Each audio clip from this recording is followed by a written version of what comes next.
ప్రియమైనవారులారా, ప్రభువైన యేసుక్రీస్తు నామములో అందరికీ వందనాలు. మరి ఈ దినము మన యొక్క వాక్య ధ్యానం కొరకై ఆది కాండము 3వ అధ్యాయము 8, 9 వచనాలు చదువుతానండి. చల్లపూటను ఆదామును అతని భార్యయు తోటలో సంచరించున్న దేవుడైన యెహోవా స్వరం విని, దేవుడైన యెహోవా ఎదుటికి రాకుండా తోట చెట్ల మధ్యన దాగుకొనగా, దేవుడైన యెహోవా అబ్రాహామును పిలిచి, నీవు ఎక్కడున్నావనెను. దేవుడైన యెహోవా అబ్రహామును పిలిచి, నీవు ఎక్కడ ఉన్నావు అని పిలుస్తుంటున్నాడు. ఈ పరిస్థితిలో మరి సాధారణంగా ప్రతిదినము దేవుడైన యెహోవా ఏదైనా తోటలో ఆదాము అవ్వలతో కూడా సంభాషించేవాడు. మరి ఈ దినము చూస్తే ఆదాము ఎక్కడున్నాడు అనేటువంటి వెతకాల్సి వచ్చింది. ఆదామా, నీవు ఎక్కడ ఉంటున్నావు? కాబట్టి ఆదాము దేవుని సముఖానికి రాలేకపోతుంటున్నాడు. ఉం?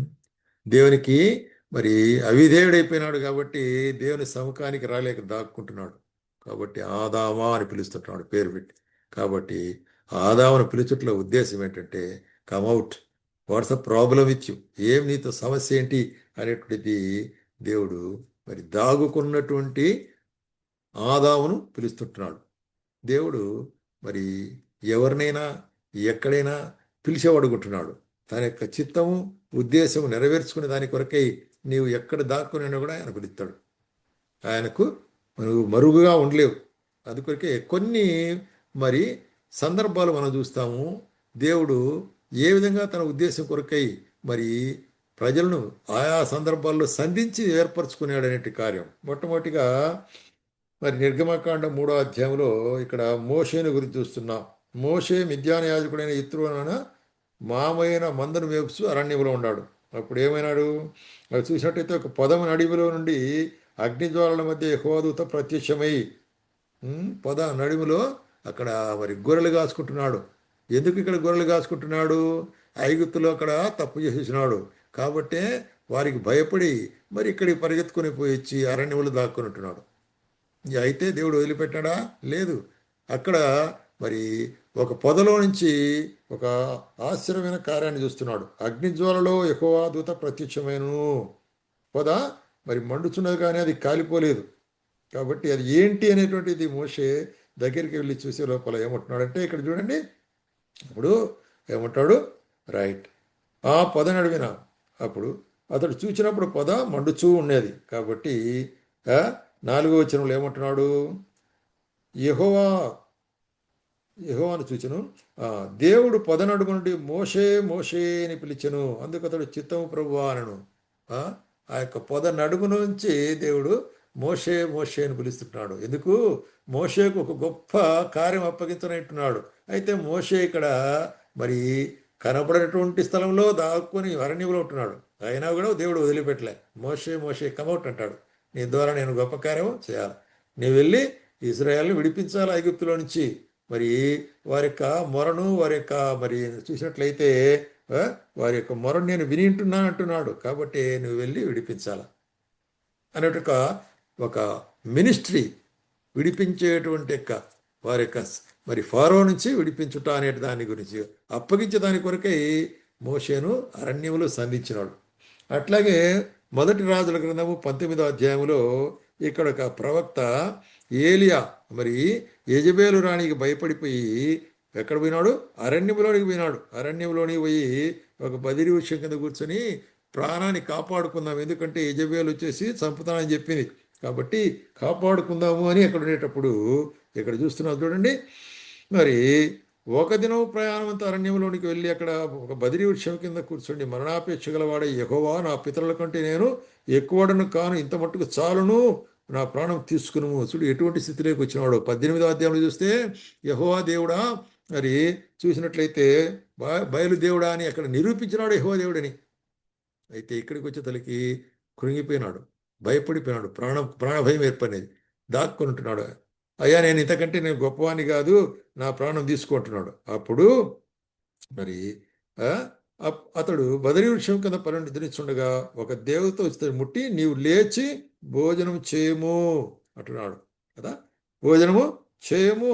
మరి ఏం చేస్తుంటున్నావు? నువ్వు నిద్రపోతుంటున్నావు, భోజనం చెయ్యి. అని చెప్పినప్పుడు భోంచేసినాడు. ఆ విధంగా దేవుడు అతన్ని సంధిస్తూ మరి ఏం చేసినాడంటే ఆ, అదే అధ్యాయంలో మనం చూస్తున్నాము. ఏలియా నీవు ఇక్కడ ఏమి చేయుచున్నావు అంటున్నాడు. చూడండి పాప 13వ వచనంలో చూసినట్లయితే ఏలియా ఇచ్చట నీవేం చేయుచున్నావని ఒకడు పలికిన ఆ, మాట వినెను. చేయుచున్నావని ఒకడు పలికిన మాట వినెను. అక్కడ దేవుడు దర్శిస్తుంటున్నాడు. దర్శించినప్పుడు ఏలియా ఏం చెప్తున్నాడు? అయ్యా నేను ప్రాణభయంతో ఉంటున్నాను ఇక్కడ అంటున్నాడు. అటువంటి సందర్భంలో మరి ఏలియాను బలపరిచి మరి బయటికి తీసుకొచ్చినాడు దేవుడు. తీసుకొచ్చి ఎలీషాను అభిషేకించదాని కొరకై మరి గొప్ప కార్యం చేసేదాని కొరకై అక్కడ పిలిచినాడు దేవుడు. అదేవిధంగా మనము యోనా విషయంలో చూస్తాము. యోనా కూడా ఇట్లాగే యోనా కూడా తప్పించుకొని పోతుంటున్నాడు. నినివే పట్టణంకు పోయి అక్కడ మరి మనుషులకు మారు మనసు, ఎందుకంటే నినివే పట్టణంలో పాపం ఎక్కువైపోయింది కాబట్టి అక్కడ పోయి మారు మనసు పొందమని ప్రకటించమని చెప్తే ఉమ్, యోనా భయపడిపోయి తర్షీసుకు పోతుంటున్నాడు. తర్షీసుకు పోతే వదిలిపెడతాడా? లేదే. ఆ యొక్క ఓడలో పోయేటప్పుడు మరి ఓడ పొంగిపోయి అక్కడ తుఫాన్ వచ్చేసి అక్కడ మరి యోనాను ఎత్తి సముద్రంలో వేసేస్తారు. అప్పుడు స్త్రీమింగలం మింగుతుంది. చేప మింగినప్పుడు ఆ చేప గర్భంలో నుంచి ప్రార్థన చేస్తున్నాడు. ఈ మత్స్యపు కడుపులో ఉండి యోనా యెహోవాకు ఇలాగ ప్రార్థన చేసిను. అప్పుడు మరి తిరిగి మరి అక్కడికి వెళ్ళి ఏం చేయాలా? వెళ్ళి ఆ పని చేయమని రెండోసారి మళ్ళీ వాక్కు వచ్చింది చూడండి 3వ అధ్యాయంలో. యెహోవాకు రెండో మారు యోనాకు ప్రత్యక్షమై సెలవిచ్చెను, నీవు లేచి నినివేను మహాపట్టణం పోయి అక్కడ స్వార్థ ప్రకటించబడుతున్నాడు. కాబట్టి నీ ద్వారా ఆయన ఉద్దేశం నెరవేర్చుకోవాలనుకునేటప్పుడు నీవు ఎక్కడ దాగి ఉన్నా కూడా ఆయన వదిలిపెట్టేవాడు కాదు అనేటువంటి కార్యాన్ని మనం స్పష్టంగా తెలుసుకొని సరగొట్టున్నాం. అదేవిధంగా మరి క్రొత్త నిబంధనలోనికి వచ్చేటప్పుడు జక్కయాను గురించి చూస్తున్నాం. లూకా సువార్త 19వ అధ్యాయంలో జక్కయ మరి చూసినట్లయితే గుత్తదారుడు, ధనవంతుడు, అయితే పొట్టివాడు. యేసును చూడాలని నేరుగా పోయేదానికి ఆస్కారం ఉన్నా కూడా దాక్కుంటున్నాడు. అక్కడ మరి చూసినట్లయితే జక్కయ్య మరి మేడి చెట్టు ఎక్కి, మేడి చెట్టు ఆకుల మధ్యలో, మేడి చెట్టు ఆకులు బాగా పెద్ద పెద్దగా ఉంటాయి, దాక్కోని ఉంటున్నాడు. అయితే యేసు ఆ చోటికి వచ్చి జక్కయ్య త్వరగా దిగిరా అంటున్నాడు. ఎక్కడ దాక్కుంటావు జక్కయ్య నువ్వు త్వరగా దిగిరా అంటున్నాడు. కాబట్టి ఆయన ఉద్దేశంలో ఉంటే నిన్ను ఎక్కడైనా సంధిస్తాడు ఆయన. మేడి చెట్టులో సంధిస్తాడు, త్రిమింగల కడుపులో సంధిస్తాడు, ఎక్కడైనా సంధిస్తాడు, అరణ్యంలో కూడా సంధిస్తాడు. ఆయనకు దాక్కుని మనం ఉండలేము. ఆయన ఉద్దేశం నెరవేరు. ఇక్కడ ఈయన ద్వారా ఒక గొప్ప సాక్ష్యం ఇచ్చుతున్నాడు. మరి ఇక ఇంటికి రక్షణ వచ్చిందంటాడు. రక్షణ వచ్చిన వాని యొక్క కార్యం ఏ విధంగా ఉండాలనేటువంటి జక్క యొక్క జీవితం ద్వారా అక్కడ బయలుపరుస్తున్నాడు అన్నమాట. అట్లాగే మనము మరి ప్రాముఖ్యమైన కార్యం అపోస్తలుల కార్యం 9వ అధ్యాయంలో మరి సౌలును సంధించినాడు దేవుడు. సౌలు సంఘాన్ని హింసిస్తున్నాడు. స్టెఫను యొక్క సావును ప్రదర్శించినప్పుడు ఆయన సాక్షిగా ఉన్నాడు. మరి దేవుని యొక్క కార్యం క్రీస్తుకు విరోధిగా ఉన్నాడు. అయితే దమస్కు వెళ్ళే మార్గంలో మరి చూడండి ఎస్ దమస్కు ప్రయాణం అయిపోవచ్చుండగా దమస్కు దగ్గరికి వచ్చినప్పుడు అకస్మాత్తుగా ఆకాశం నుండి ఒక వెలుగు ఆయన చుట్టూ ప్రకాశించినప్పుడు నేల మీద పడి సౌలా సౌలా అంటున్నాడు. పేరు పెట్టి పిలుస్తాడు. సౌలా సౌలా నీవేళ నన్ను హింసిస్తున్నావు. ప్రభా నువ్వు ఎవరు? రైట్, నేను నీవు హింసించిన యేసును, కమాన్ నువ్వు రా, దమస్కులోనికి వస్తే నీకు అన్ని కూడా బయలుపరుస్తానని చెప్పి దాని తర్వాత గొప్ప విశేషమైన కార్యము ఆయనకు ఒక గొప్ప బాధ్యత అప్పగిస్తాడు. రాజుల ఎదుటను అధికారులు నా కొరకైనటువంటి సాక్ష్యముగానే ఉండాలంటున్నాడు. దేన్నైతే పడగొట్టాలని కోరినాడో దాన్ని నువ్వు కట్టమంటున్నాడు. ఇప్పుడు మరి దేవుడు ఆ విధంగా సంధిస్తాడు.